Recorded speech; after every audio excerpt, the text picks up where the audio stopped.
Hello everyone, welcome back to another one of these videos. As you could kind of guess, this is another video of rating different shows. This one we're going with season 1 of Classroom of the Elite, so let's just get into it. But before that, spoiler warning. I got really sick and tired of trying to bounce around spoilers and whatnot. So yeah, this is your only time. Get off the video if you haven't watched Classroom of the Elite. Uh, yeah, that's kind of all my warning is to you. So let's get into it.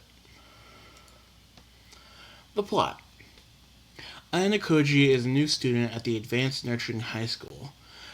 He, however, ends up in Class D, the class that is considered as defective. And as Ayanokoji tries to live a quiet high school life, he's forced by his stern classmate to help the class reach Class A by the time they graduate. I don't remember exactly why I gave it an 8 out of 10. Actually, I do remember because I think they executed it decently well. It's just not a super, interesting premise on its own.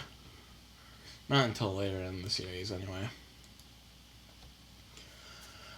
Characters. We mainly follow Class D, but we also follow classes A, B, and C. We also learn how each class works in groups and in social structure, or how each class makes a social hierarchy in their class. I don't really remember why I phrased it this way.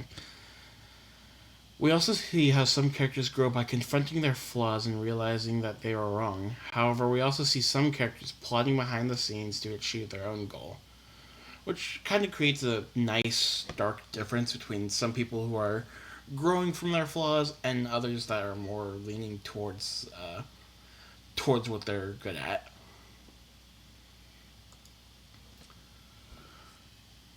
Backstories. Well, we're not given a lot in terms of character backstories. We can infer bits and pieces about some of the characters' lives through flashbacks, uh, and how they interact with people, and even how they interact with people, and how they what the hell I'm looping, what the fuck, and even how they react to certain things.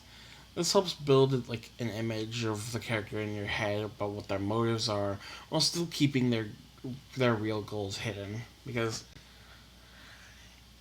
yeah, you're given hints about what their pasts are, but you don't really know what exactly happened in their past. But you can definitely tell that it affected them in some way.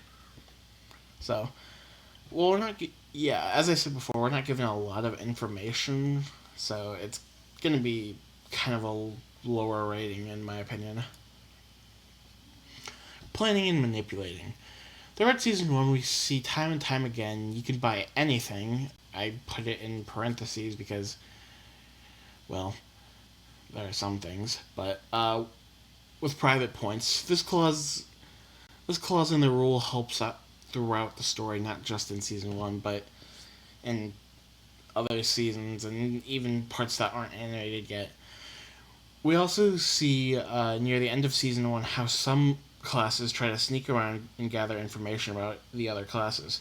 This trick is used against them to figure out which classes were working together and their information also gets stolen thanks to their own plan. Kind of like a how do I phrase this better? In the end, their plan was more of a double-edged sword that they didn't realize had an edge to it. I guess it was kind of funny seeing that plan get completely flipped on its head by I don't know. I don't even know what I'm thinking anymore.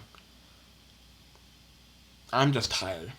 I don't know why I'm saying I'm tired. It's like 3 in the afternoon, so whatever. Anyway, the ending. At the end of season 1, after the special examination, the students are on the boat heading back to the academy.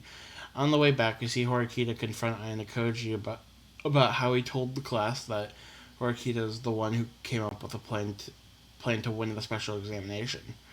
We also see Horikita truly recognize Ayanokoji as an ally before we see how Ayanokoji really feels about people uh, being tools to him. So, it, it's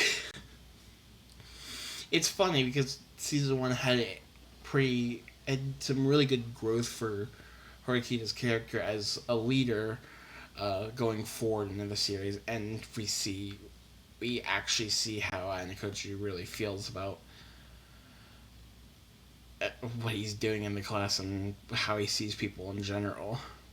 Overall, I thought it was definitely a quick turnaround for a victory. Just to dump that final bit on us, but it was definitely a solid 8 out of 10. I just wasn't expecting that after at that back when I first watched the series.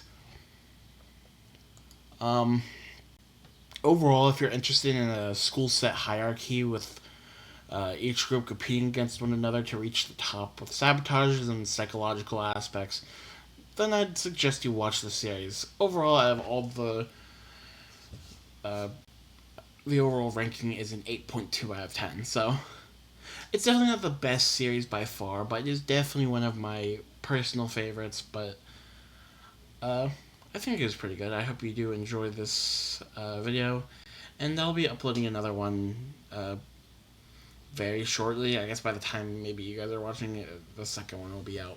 But until then, see ya.